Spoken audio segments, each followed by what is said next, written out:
Good evening to you all.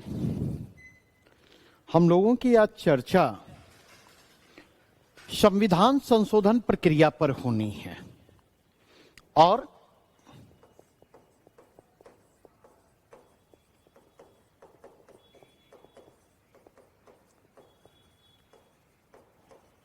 दो तीन application based प्रश्न इस पर लिख लें, फिर हम इस पर बात करते हैं। पहला प्रश्न लिखें,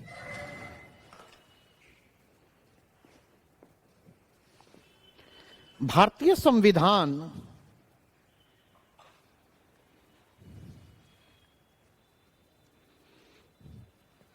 एक जीवंत दस्तावेज है।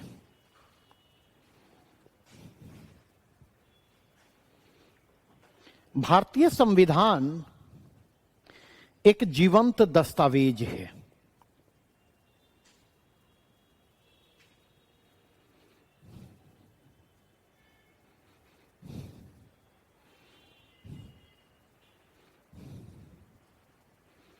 इस कथन पर विचार करते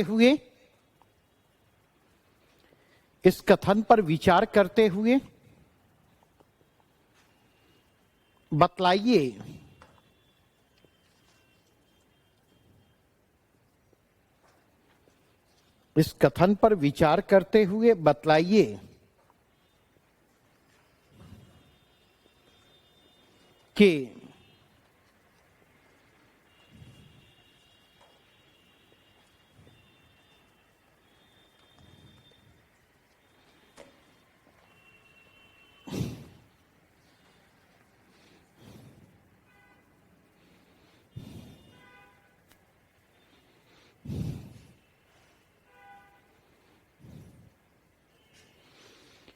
वे कौन से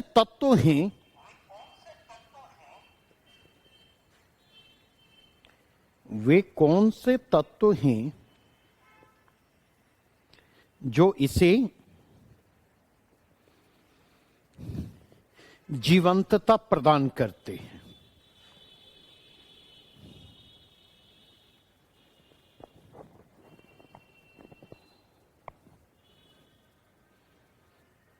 दूसरा प्रश्न,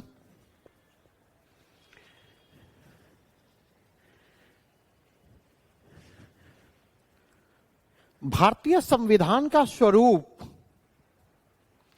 लोचशील है। भारतीय संविधान का स्वरूप लोचशील है और इसकी लोचशीलता ने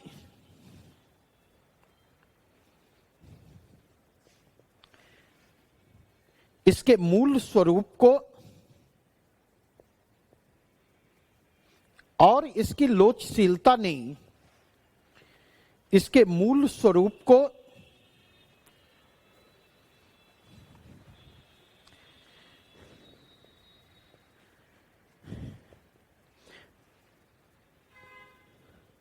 परिवर्तित कर दिया है।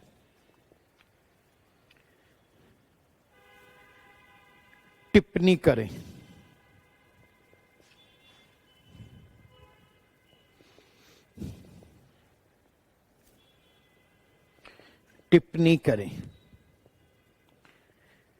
तीसरा प्रश्न लिखें,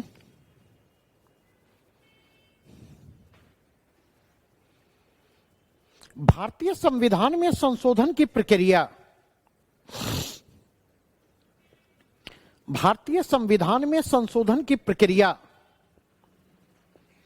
इसे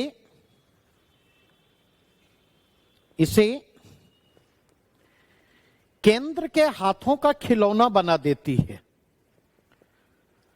भारतीय संविधान में संशोधन की प्रक्रिया इसे केंद्र के हाथों का खिलौना बना देती है।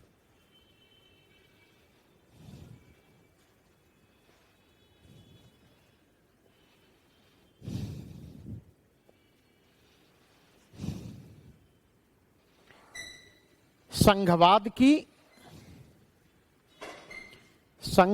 की मूल भावनाओं के आलोक में संघवाद की मूल भावनाओं के आलोक में इस कथन का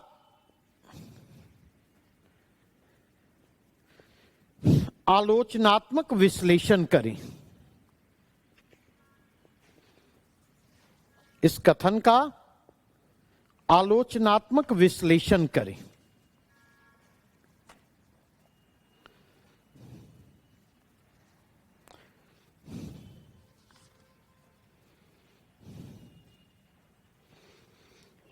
ये 3 प्रश्न हैं, जिन 3 प्रश्नों को ध्यान में रखते हुए हमें संविधान संशोधन प्रक्रिया पर चर्चा करनी है।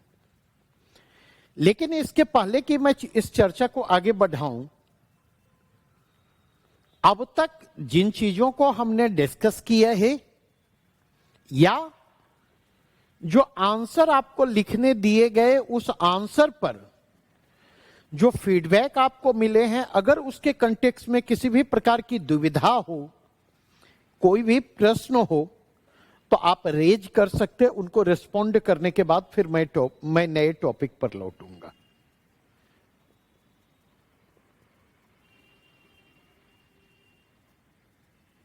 क्या किसी प्रकार का कोई प्रश्न है?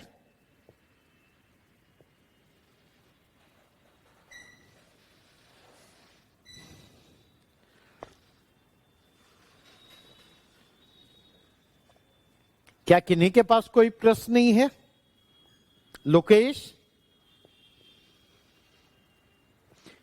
लोकेश, मेरी आवाज आप तक जा रही है?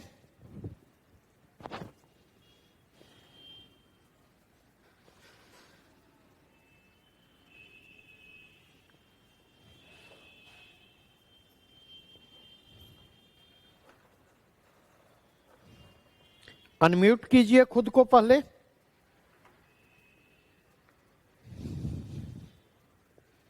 अनम्यूट कीजिए। हाँ, बोलिए। हाँ, गुड इवनिंग।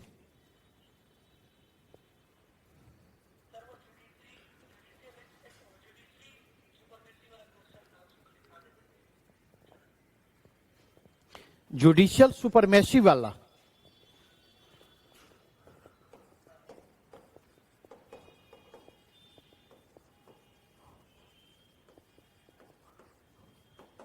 और कुछ?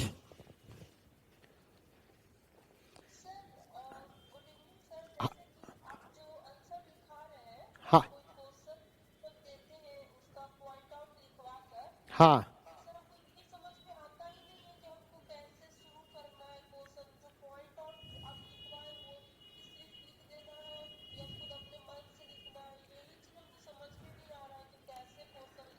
अभिलाषा, एक बार आप मुझे जो है ना समय लेकर के आप मुझसे मिल लीजिए, ठीक है? 2 चीजें हैं स्पेशली। और किन्हीं का कोई प्रश्न है? पहले पूछ लें, फिर मैं रेस्पॉन्ड करूंगा।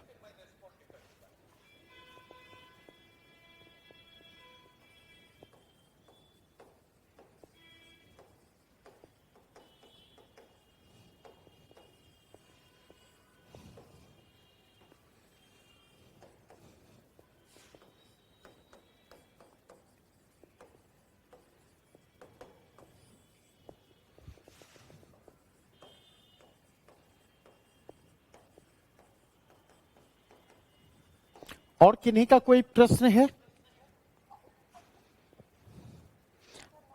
हाँ, नम्रता, बतलाइए।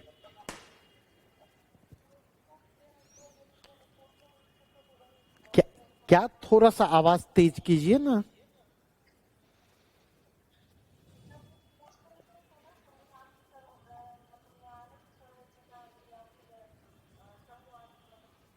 हाँ,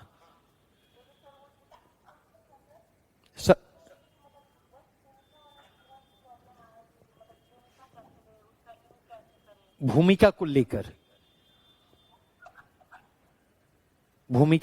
ही ना।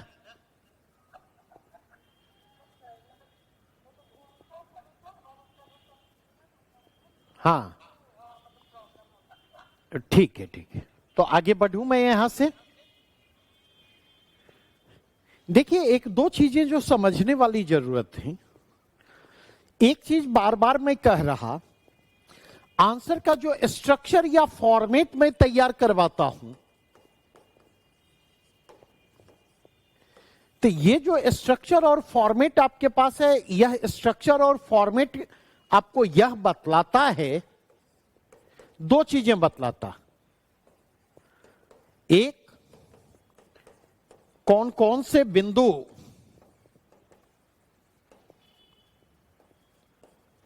उत्तर में आएंगे,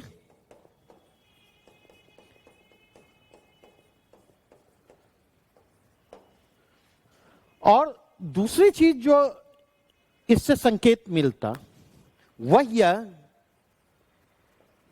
कि कहां से स्टार्ट करें,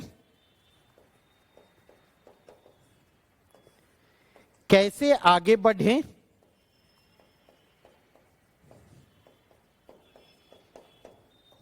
और फिर किस तरह कंक्लूड करें।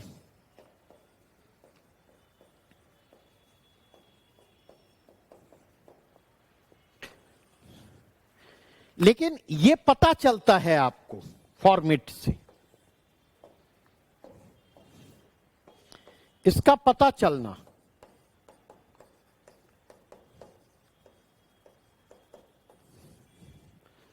लेकिन पता क्या नहीं चलता, क्या क्या पता नहीं चलता,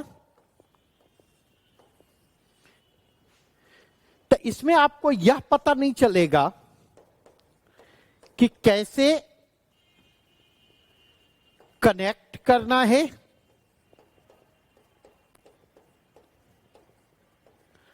दूसरा इसमें यह आपको पता नहीं चलेगा कि किन चीजों को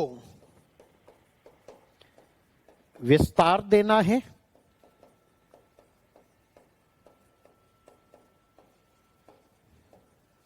और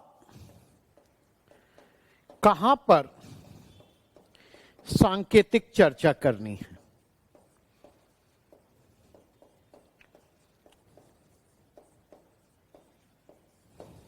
ये दो चीजें पता नहीं चलेंगी। ये दो चीजें कैसे पता चलती हैं? नहीं तो जो आंसर में लिखवाता, लिखवाए गए उत्तर से इसका पता चलता है। और इसलिए गौर करेंगे कि जो एप्लीकेशन बेस्ड प्रश्न हैं, ऐसे प्रश्न जो कि एप्लीकेशन बेस्ड हैं,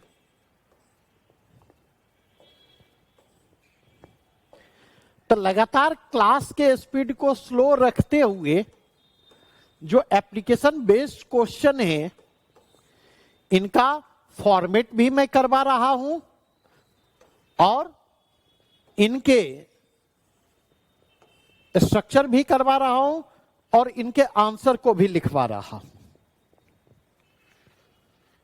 जैसे अभी आप लोगों के प्रश्न आए जिसका फॉर्मेट मैं करवा चुका हूं, नहीं, और वह प्रश्न था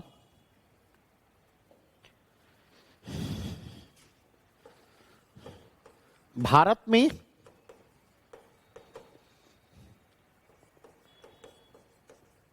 संसद की सर्वोच्चता है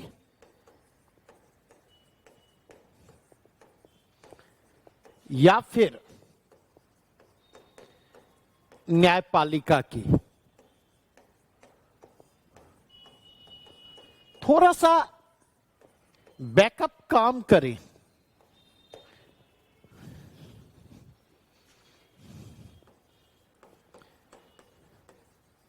इस कथन का आलोचनात्मक विश्लेषण करते हुए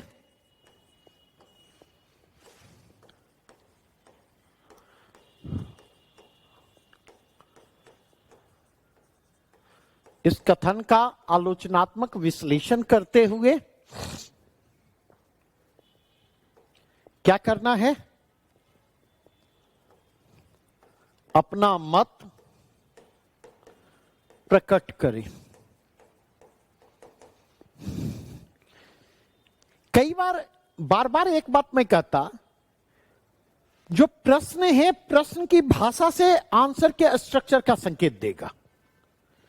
स्वाभाविक तौर पर दो चीजें यहां पर विजिबल हैं। अगर संसदीय सर्वोच्चता की बात की जा रही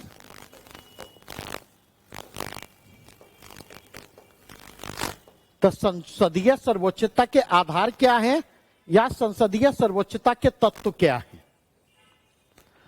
और अगर न्यायिक सर्वोच्चता, न्यायपालिका की सर्वोच्चता की बात की जा रही है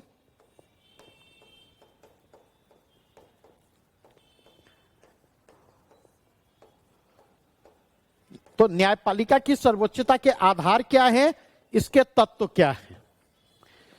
तो ऑब्वियसली ये दोनों की दोनों चीजें जो हैं वो किस में आएंगी? नहीं, मूल बॉडी ऑफ द आंसर।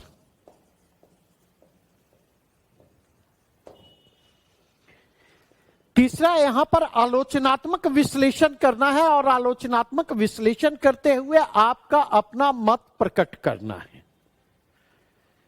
तो ऑब्वियसली जब यहां से आगे हम बढ़ेंगे तो इस संदर्भ में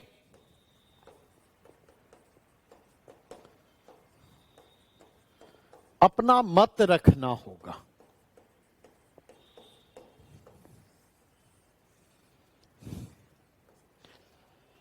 और जो कि हमारे कंक्लूजन का हिस्सा होगा। एट द सेम टाइम सवाल आपकी जो दुविधा है, शुरू कैसे करें?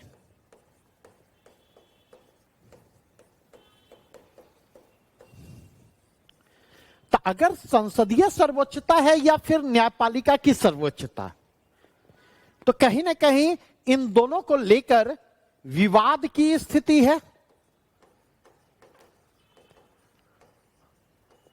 बार बार एक बात मैं कहता कि जब प्रश्न आपके सामने होता है तो प्रश्न जब आपके सामने होता है तो उस स्थिति में आप अपने आप से प्रश्न करें, इस प्रश्न की पृष्ठभूमि क्या है, अर्थात इस विवाद की पृष्ठभूमि क्या है। हम यहीं से स्टार्ट करेंगे। जैसे चूंकि इसका स्ट्रक्चर मैं डिस्कस कर चुका हूं, तो स्ट्रक्चर हमारे आपके साथ डिस्कस हो चुके हैं, इसलिए आप लिख लें, मैं नोट डाउन करवा देता, फिर मैं संविधान संशोधन पर लौटूंगा।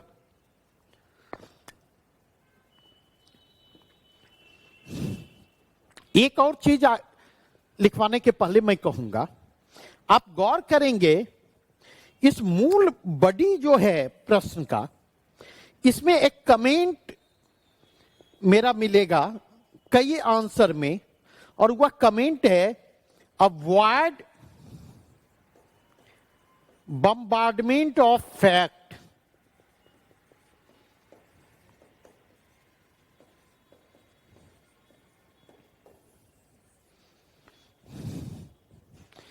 आपके मन में प्रश्न उठता होगा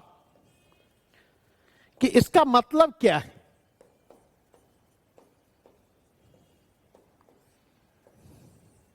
क्या फैक्ट नहीं देना है? तो ध्यान रखेंगे, इसका मतलब यह नहीं है कि आपको फैक्ट नहीं देना है। तो इसका मतलब क्या है? तो इसका सीधा सीधा मतलब है कि आप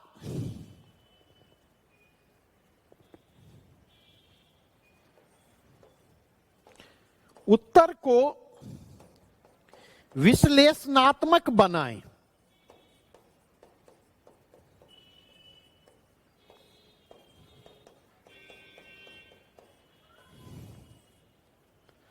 न कि तथ्यात्मक।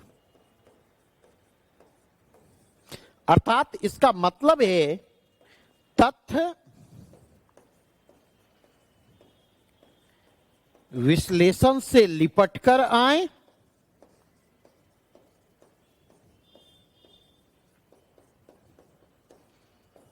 तथ्य जो हैं वो विश्लेषण से लिपट करके आने चाहिए। जब तथ्य विश्लेषण से लिपट करके आएंगे तो उस स्थिति में फैक्ट रहेंगे, लेकिन एक दबाव जो इंफॉर्मेटिव आंसर का होता है वो दबाव कम हो जाएगा। जैसे आप इसके आंसर को लिखें,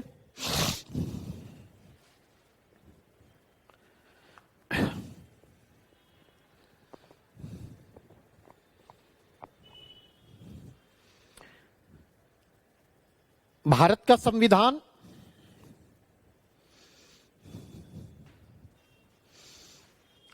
का संविधान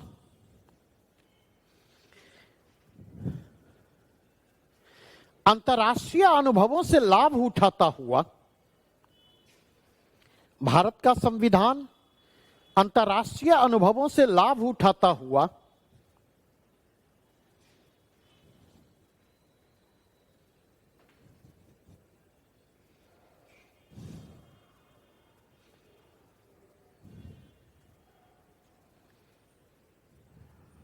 उन्हें भारतीय परिस्थितियों के अनुरूप ढालता है।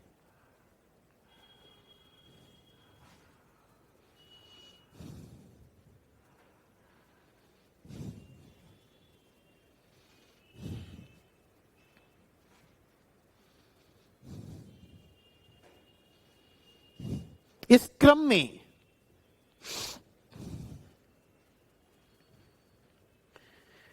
जिन देशों के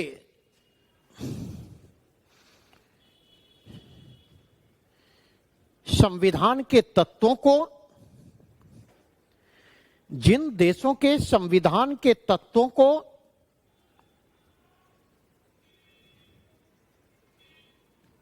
यह आत्मसात करता है,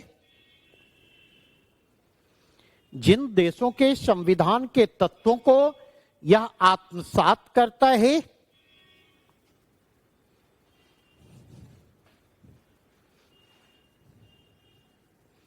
उनमें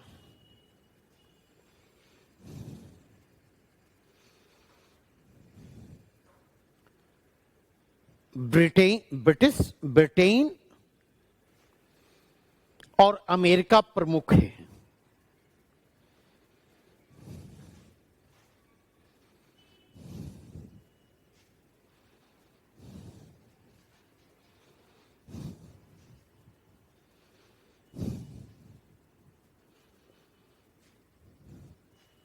जहां ब्रिटेन में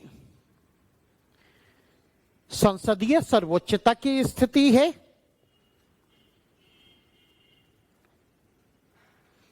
और वहां से यह संसदीय सर्वोच्चता के तत्वों को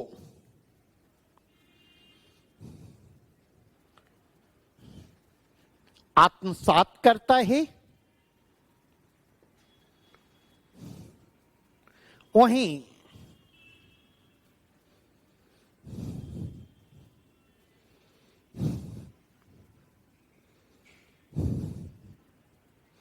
अमेरिकी प्रभाव में यह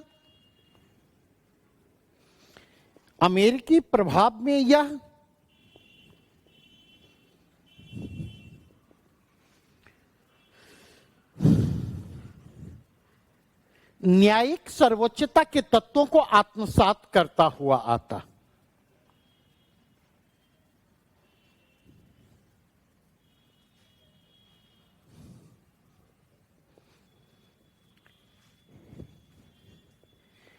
यही वह पृष्ठभूमि है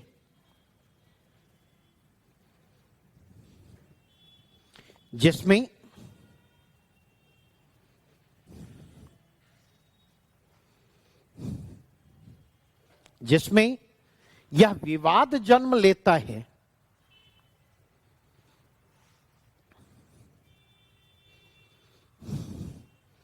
कि भारत में सर्वोच्चता किसकी मानी जाए? भारत में सर्वोच्चता किसकी मानी जाए? संसद की या फिर न्यायपालिका की?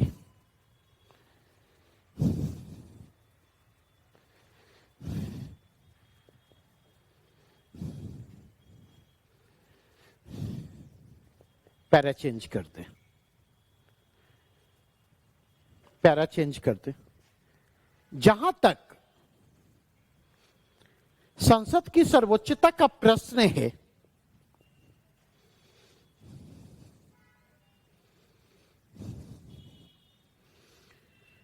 तो ब्रिटिश संसदीय परंपरा का अनुसरण करते हुए ब्रिटिश संसदीय परंपरा का अनुसरण करते हुए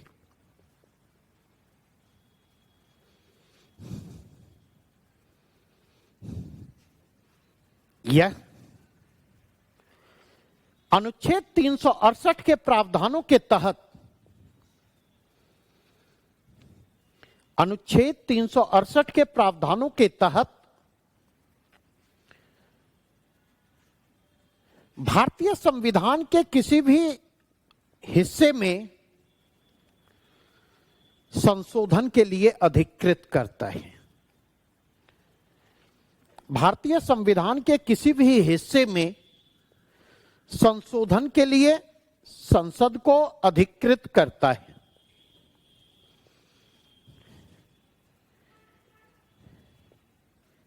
यहां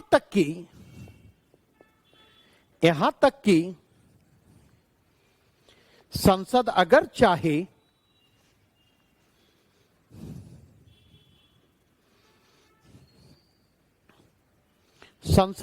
चाहे तो संविधान की प्रस्तावना जो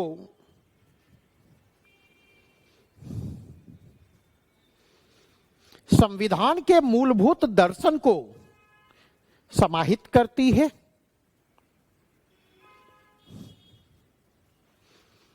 संविधान के मूलभूत दर्शन को समाहित करती है,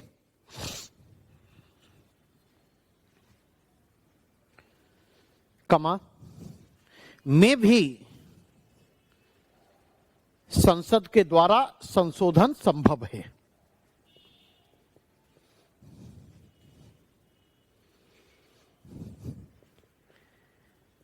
इतना ही नहीं, इतना ही नहीं,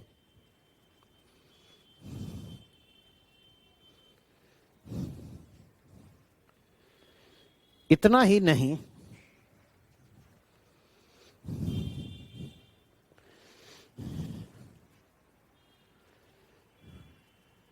भारतीय संविधान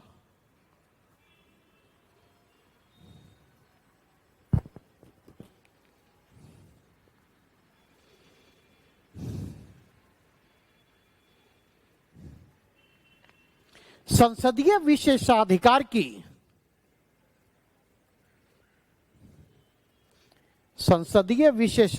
की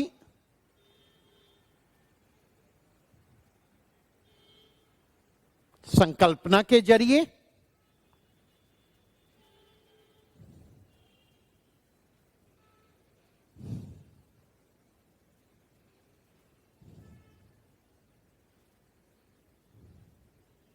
क्रमशः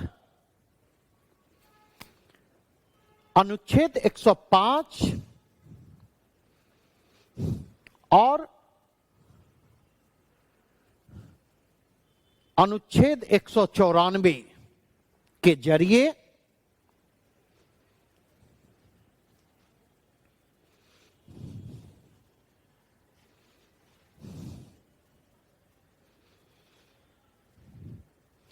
संसद की स्थिति को क्रमशः 1 मिनट, अनुच्छेद 105 क्रमशः उसके पहले हटा देंगे। अनुच्छेद 105 और अनुच्छेद 194 के जरिए क्रमशः संसद और विधानमंडल की स्थिति को, संसद एवं विधानमंडल की स्थिति को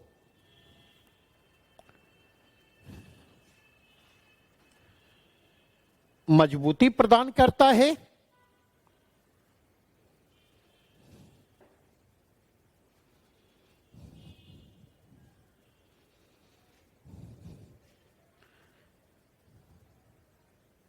दूसरी ओर अनुच्छेद 122 और अनुच्छेद 212 के जरिए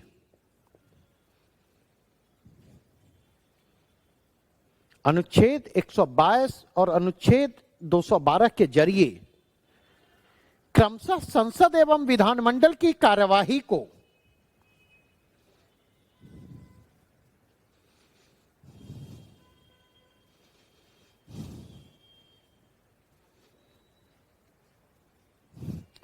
न्यायिक हस्तक्षेप से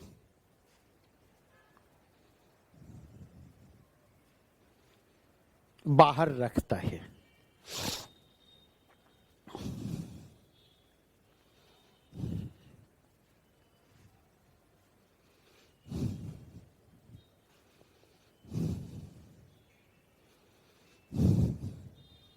उपरोक्त अनुच्छेद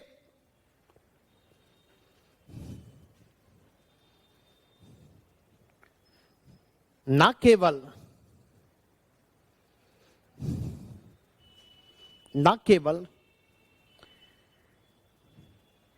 कार्यपालिका ने विधायिका और न्यायपालिका के बीच शक्ति पार्थक्य को सुनिश्चित करते हैं, शक्ति पार्थक्य को सुनिश्चित करते हैं, वरन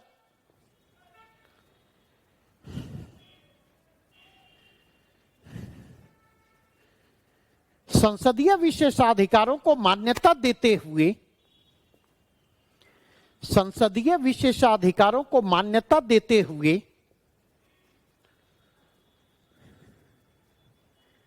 न्यायपालिका के सापेक्ष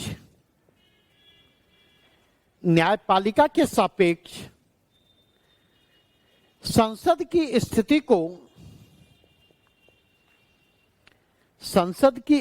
को मजबूती प्रदान करते हैं।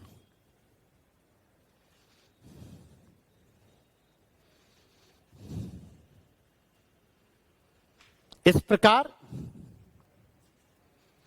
प्रकार भारतीय संविधान का संसदीय सर्वोच्चता की ओर रुझान, भारतीय संविधान का संसदीय सर्वोच्चता की ओर रुझान परिलक्षित होता है।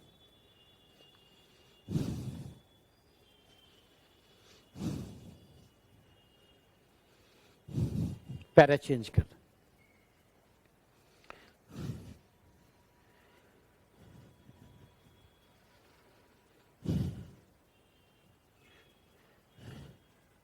लेकिन इससे पहले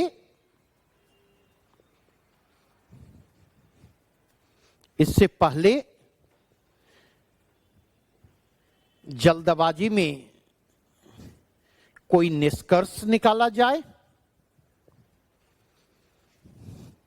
इससे पहले कि जल्दबाजी में कोई निष्कर्ष निकाला जाए, आवश्यकता इस बात की है, आवश्यकता इस बात की है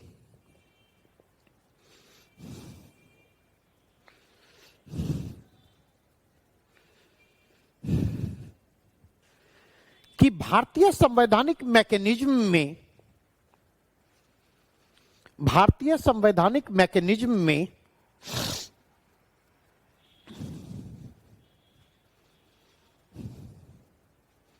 न्यायपालिका की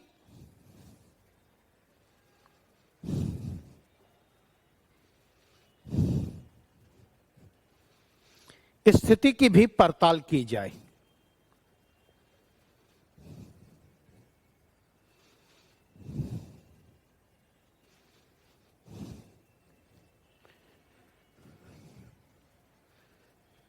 भारत का संविधान न्यायपालिका को संविधान संरक्षक की भूमिका सौंपता है।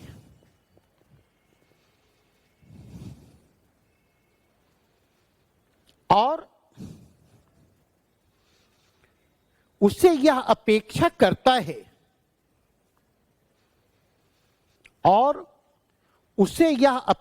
करता है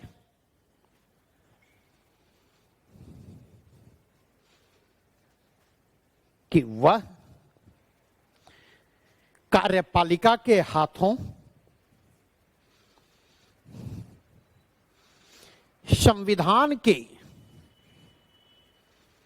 संविधान एवं संवैधानिक उपबंधों के अतिक्रमण पर अंकुश लगाए।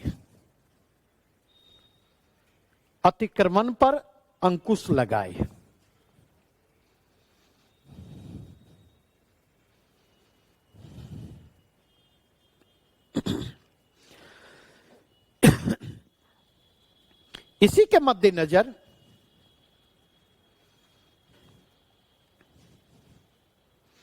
के मद्देनजर न्यायपालिका को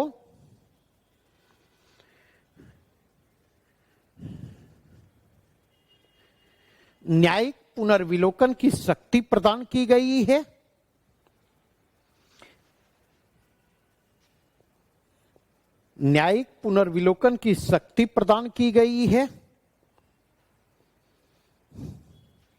और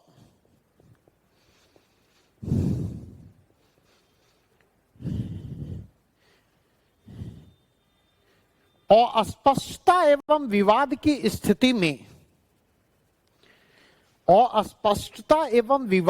स्थिति में संवैधानिक उपबंधों की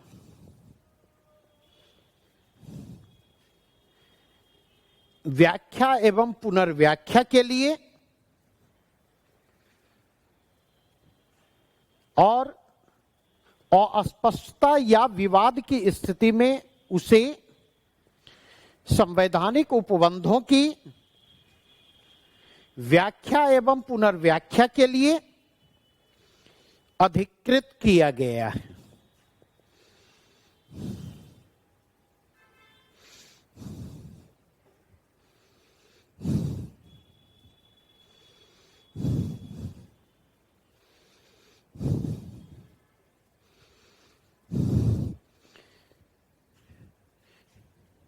अनुच्छेद 13(2)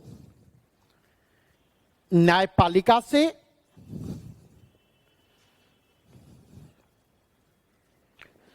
मूलाधिकारों के अतिक्रमण की अपेक्षा करता, न्यायपालिका से मूलाधिकारों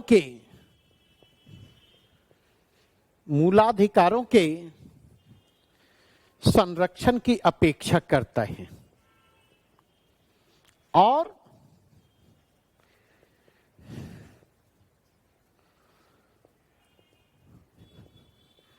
उन वैधानिक उपबंधों को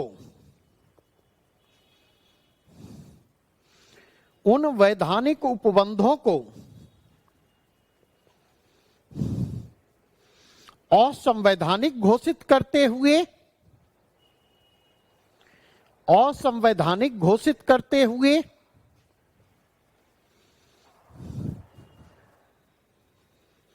अतिक्रमण की हद तक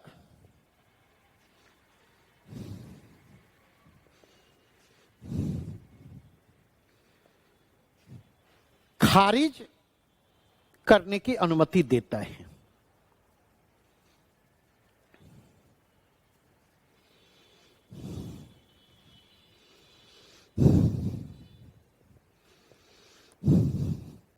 इसी के मद्देनजर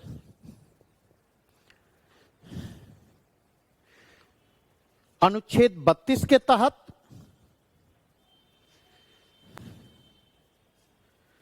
रिट के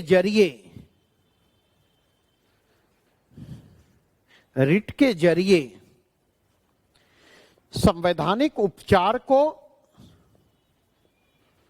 मूलाधिकार के रूप में मान्यता प्रदान की गई है।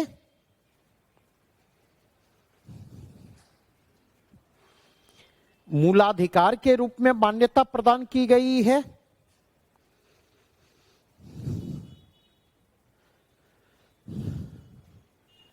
तो अनुच्छेद 142 के तहत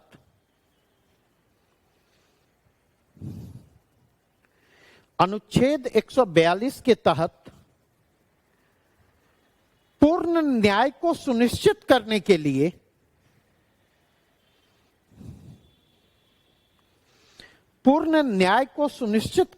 लिए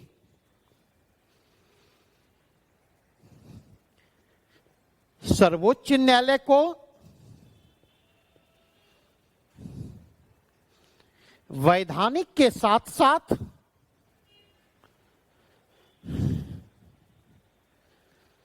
संवैधानिक दायरे से बाहर निकलकर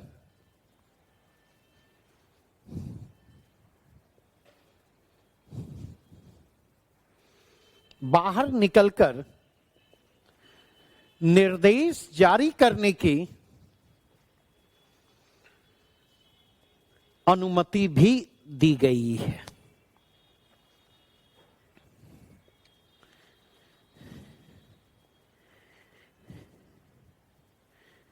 इतना ही नहीं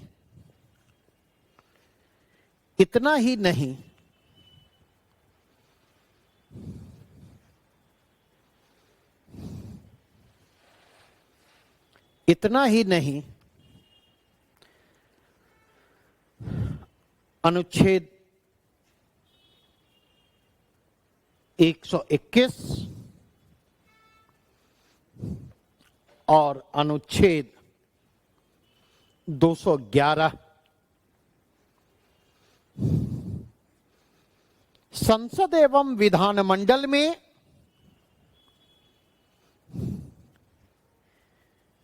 न्यायाधीशों के आचरण पर चर्चा को भी निर्बंधित करता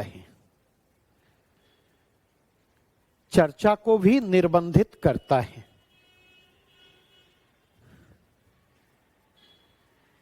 इसका अपवाद महाभियोग प्रस्ताव को माना जा सकता है।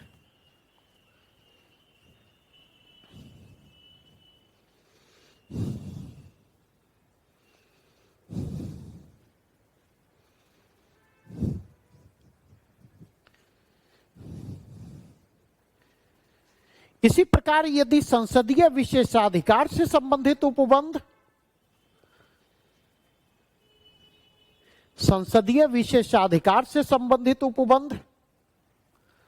संसद की स्थिति को मजबूत करते हैं,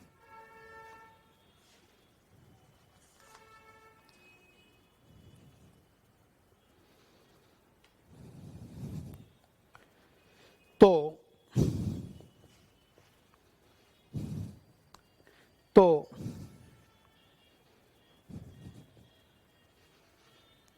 न्यायपालिका की स्वतंत्रता एवं निष्पक्षता को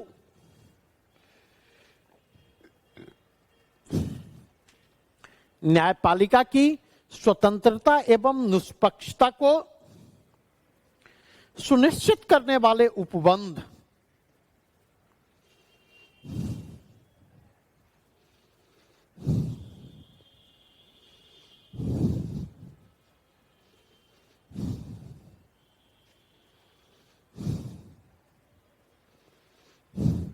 भारतीय संसदीय व्यवस्था में न्यायपालिका को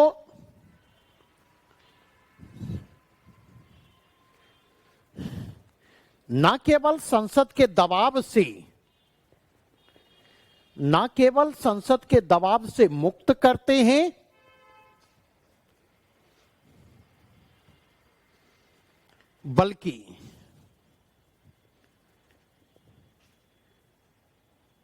बल्कि उनकी स्वतंत्र स्थिति को मान्यता प्रदान करते हैं।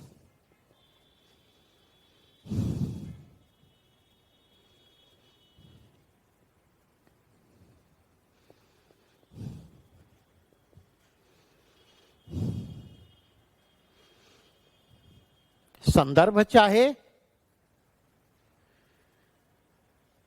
न्यायाधीशों की नियुक्ति प्रक्रिया से संबंधित हो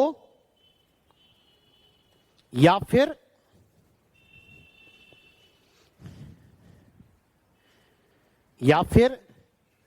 न्यायपालिका से संबंधित व्यय को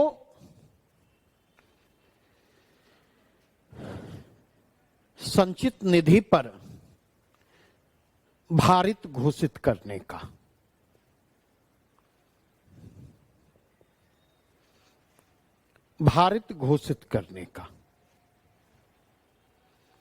या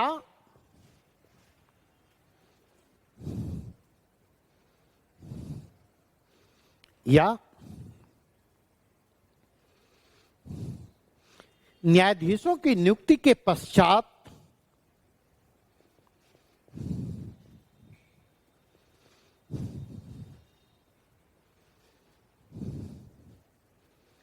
उनके वेतन, भत्तों एवं सेवा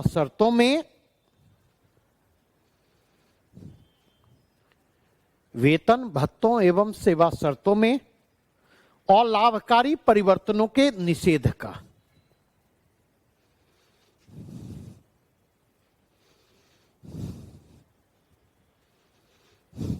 पैरा चेंज कर दें।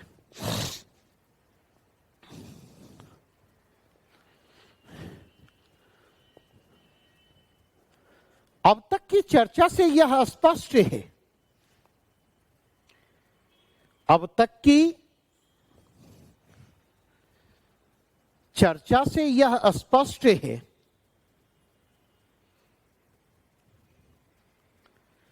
अब तक की चर्चा से यह स्पष्ट है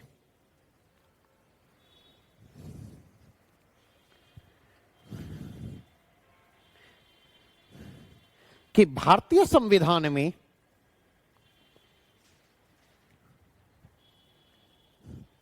संसदीय सर्वोच्चता के तत्व भी मौजूद हैं, संसदीय सर्वोच्चता के तत्व भी मौजूद हैं और न्यायिक सर्वोच्चता के तत्व भी।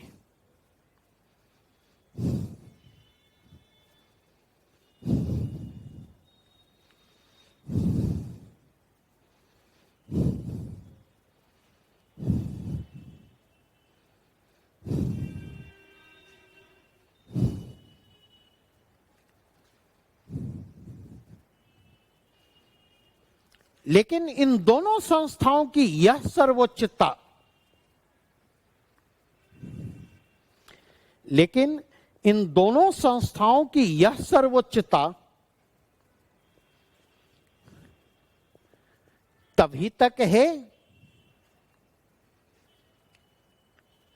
यह सर्वोच्चता तभी तक है जब तक कि ये संविधान द्वारा निर्धारित दायरे में रहकर काम करें।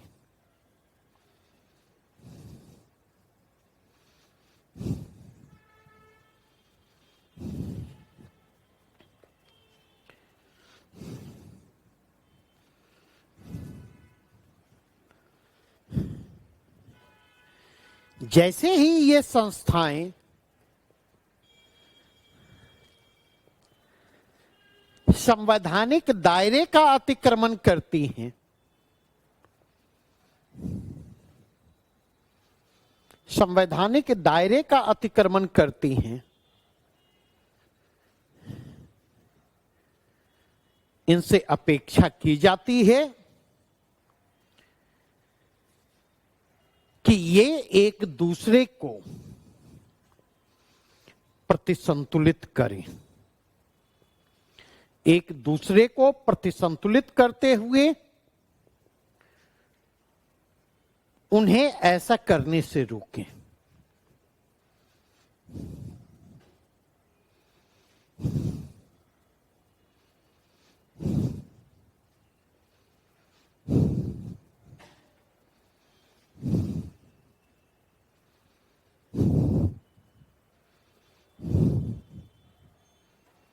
इसकी पुष्टि इस बात से भी होती है, इसकी पुष्टि इस बात से भी होती है कि भारतीय संविधान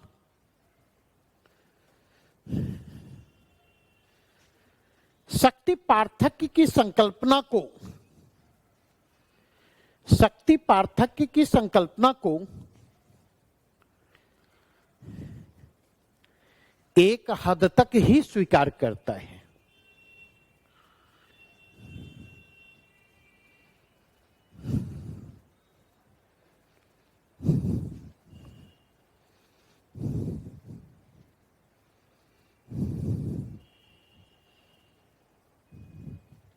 और उसे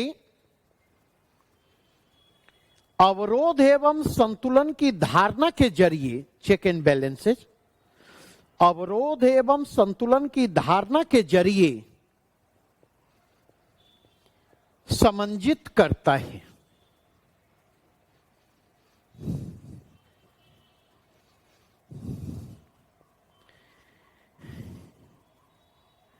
इसीलिए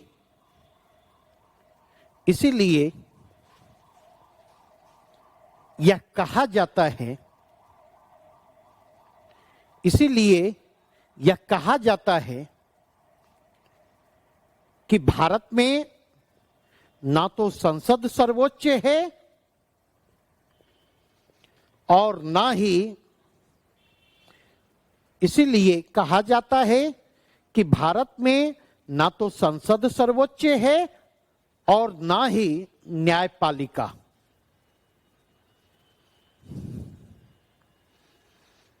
भारत में सर्वोच्चता संविधान की है।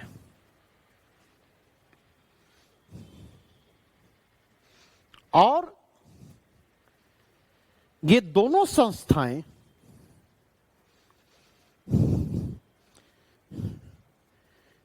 संविधान द्वारा निर्धारित दायरे में रहते हुए संविधान द्वारा निर्धारित दायरे में रहते हुए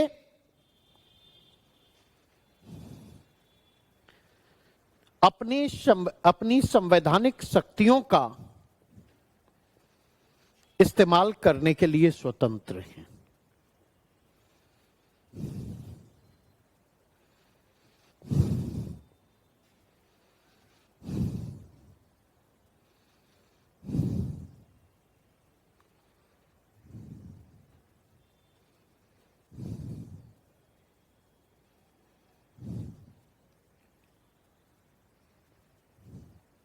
पैरा चेंज कर दें।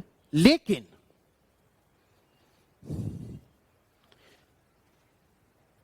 यदि संवैधानिक सर्वोच्चता की इस स्थिति पर, यदि संवैधानिक सर्वोच्चता की इस स्थिति पर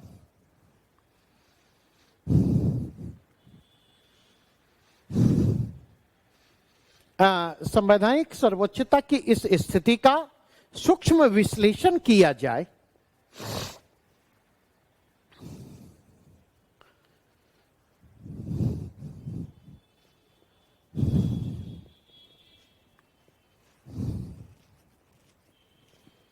तो ऐसा प्रतीत होता है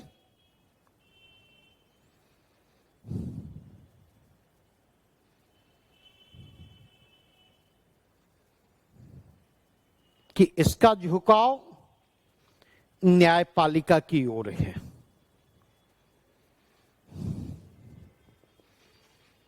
और पिछले 72 वर्षों के दौरान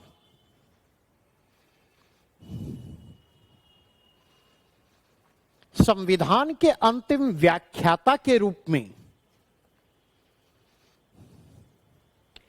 संविधान के अंतिम व्याख्याता के रूप में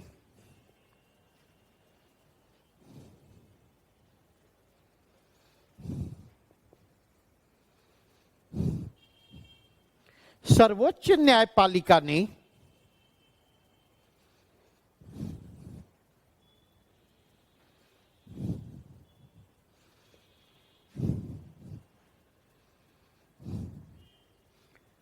मूल ढांचे, विधि सम्यक प्रक्रिया, मूल ढांचे, विधि सम्यक प्रक्रिया, न्यायिक सक्रियता और जनहित याचिका की संकल्पना प्रस्तुत करते हुए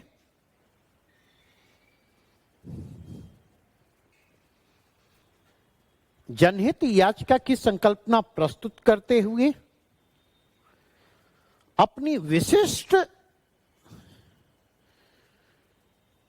संवैधानिक स्थिति को निरंतर मजबूत किया है। अपनी विशिष्ट संवैधानिक स्थिति को निरंतर मजबूत किया है और इस मजबूती में सहायक बनी है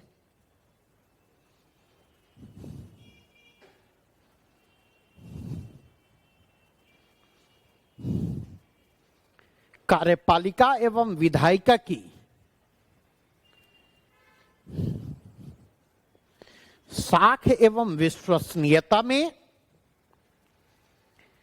कार्यपालिका एवं विधायिका की साख एवं विश्वसनीयता में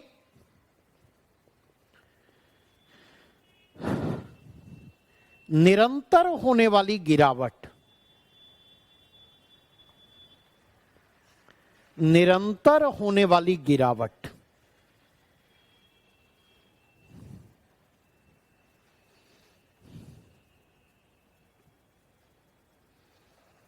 निष्कर्ष यह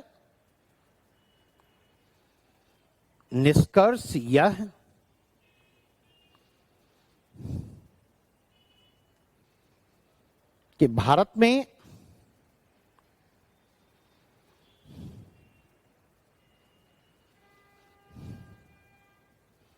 संसदीय सर्वोच्चता और न्यायिक सर्वोच्चता से परे,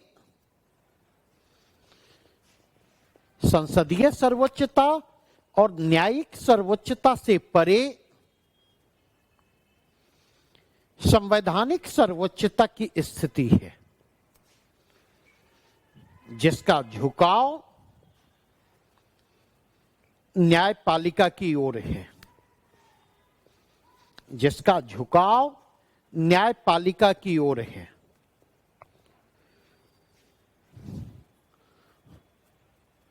और इसीलिए सरकार के अन्य अंगों की तुलना में, सरकार के अन्य अंगों की तुलना में न्यायपालिका की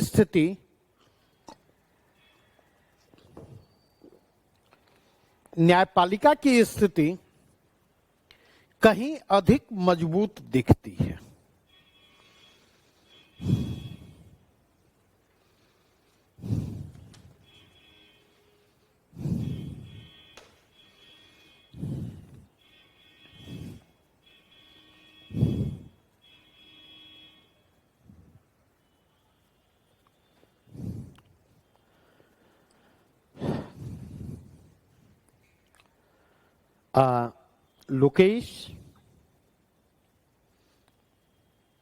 लोकेश, मेरी आवाज आप तक पहुंच रही है?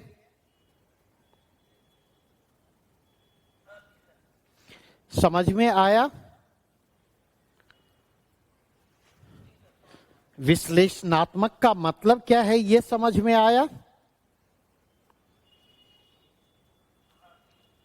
ठीक है, ऐसा नहीं कि तथ्य हमें नहीं लिखना है, लेकिन तथ्य जब विश्लेषण का हिस्सा बनकर आता है तो उस स्थिति में आपके आंसर में एक बेटर फ्लो होता है, नेचुरल फ्लो होता है, और वह नेचुरल फ्लो जो है बेटर मार्क्स को इंश्योर करता हुआ आता है। अभिलाषा,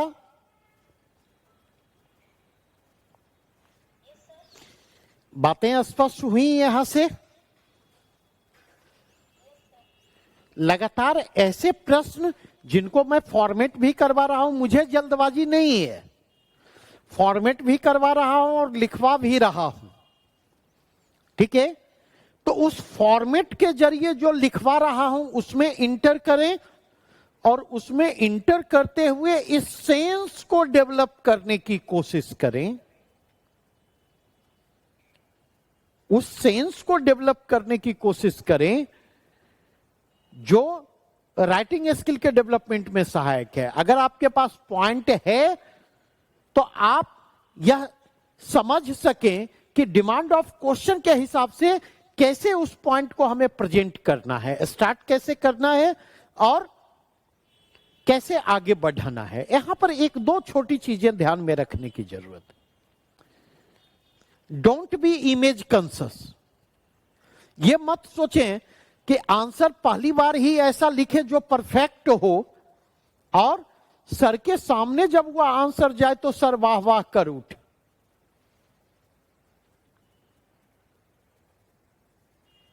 यह मत सोचें नहीं कि बहुत अच्छा आंसर लिखना है। मैक्सिमम केस में समस्या इसी के कारण आती। जब आप परफेक्शनिस्ट अप्रोच के साथ आंसर लिखने की कोशिश करते तो कलम ही नहीं चलेगी। इसलिए बार बार एक बात मैं कहता, गलतियां करने के लिए हमेशा तैयार रहें। गलतियां करने के लिए तैयार रहेंगी, आपके लिए चीजें अपेक्षाकृत आसान होंगी। मतलब स्पेशली इस बार जो हमने अपनी स्ट्रैटेजी को थोड़ा सा चेंज किया है, हिंदी और इंग्लिश मीडियम के बैच को अलग करने का जो निर्णय लिया, क्योंकि बाइलिंगुअल होने की स्थिति में मैं फ्री फ्लो में नहीं लिखा सकता। एक आंसर लिखा सकता हूं, कुछ लिखवाया था पिछले बार भी, लेकिन वो नेचुरल फ्लो नहीं आ पा रहा था जो आंसर में मैं तलाशता हूं। इसलिए इस बार हमने डिसाइड किया कि हिंदी मीडियम और इंग्लिश मीडियम के बैच को सेपरेट कर दें। अभी जो बैचेस शुरू हुए हैं उसको आराम से हम दबाव मुक्त होकर के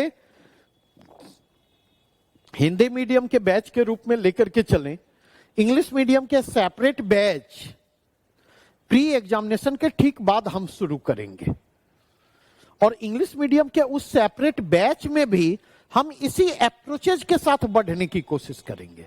हमारी कोशिश होगी कई क्वेश्चंस, उनके फॉर्मेट भी हम आपको डिस्कस करें और मॉडल आंसर के रूप में भी हम आपको लिखा दें, ताकि आप वहां पर चीजों को फॉलो अप करने की स्थिति में हो। क्लियर? यहां तक में कोई दिक्कत अगर है तो पूछ ले, किन्हीं को कोई दिक्कत हो।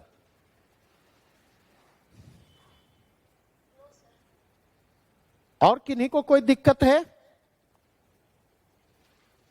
और फिर एक बात मैं दोहराना चाहूंगा,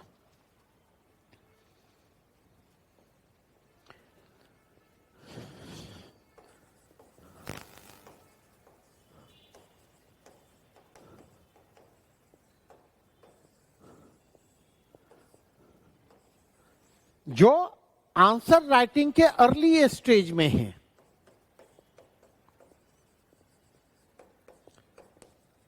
जो आंसर राइटिंग के अर्ली स्टेज में है, वैसे प्रश्नों के उत्तर लिखें।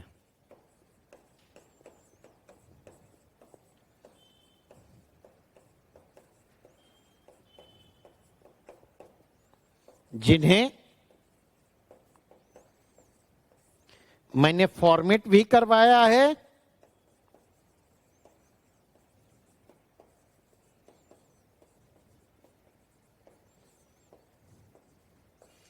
और जिनका मॉडल उत्तर भी लिखवाया।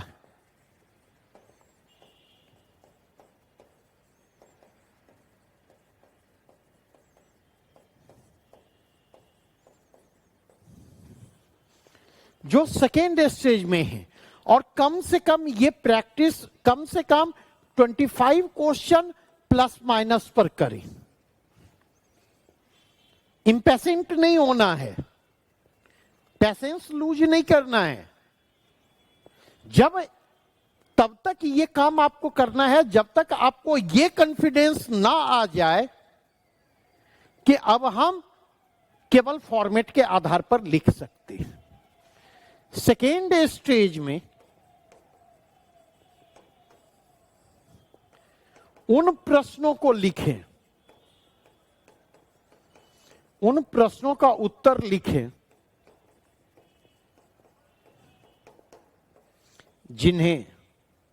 जिनकी केवल फॉर्मेटिंग करवाई गई है।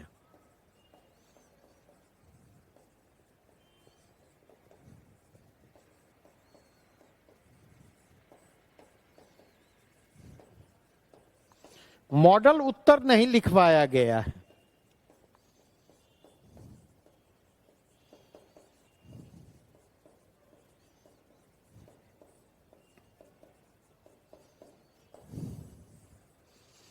एक बार फिर से सेकेंड स्टेज में जब पहुंचते, यहां पर भी आप टारगेट करें 25 क्वेश्चन प्लस माइनस ऐसा लिखना है, तब तक जब तक कि एक कॉन्फिडेंस नहीं बिल्डअप हो जाता। फिर यहां जब कॉन्फिडेंस बिल्डअप हो जाता है तब थर्ड स्टेज में पहुंचे, और थर्ड स्टेज में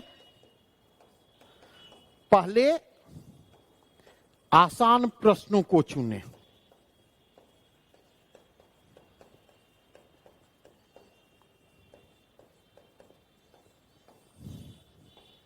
ऐसे प्रश्नों को जिसका ना तो हमने फॉर्मेटिंग करवाया है और ना ही हमने मॉडल आंसर लिखवाया, लेकिन ध्यान रहे ऐसे प्रश्न, आसान प्रश्नों को उठाएं। और जब यहां पर कॉन्फिडेंस हासिल कर लेते तो सबसे अंत में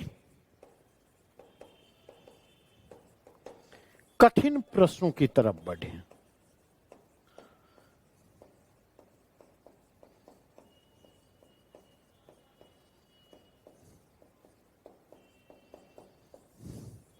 मतलब ये अप्रोचेज है, इस अप्रोचेज को आप स्टेप वाइज मैनर में फॉलो कर सकते हैं। अब मेरी बातें स्पष्ट हुई? आराम से जाइए। अब तक जितने प्रश्नों को हमने किया है इस पैटर्न को फॉलो करते हुए लिखने की कोशिश करें, और कोई जरूरी नहीं है कि हर आंसर आप मुझसे ही दिखावें। अगर इस कैटेगरी में प्रश्न हैं तो लिखने के बाद एक बार फिर आप फॉर्मेट से उसको मैच करें, मॉडल आंसर से उसको मैच करें, देखें क्या गड़बड़ी है।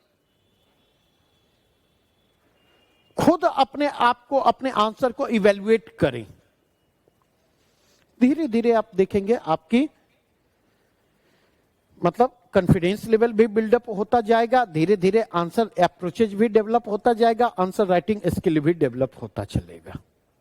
क्लियर? तो आज यही रोकूंगा मैं, कल फिर मैं वहां से कंटिन्यू करूंगा। Thank you.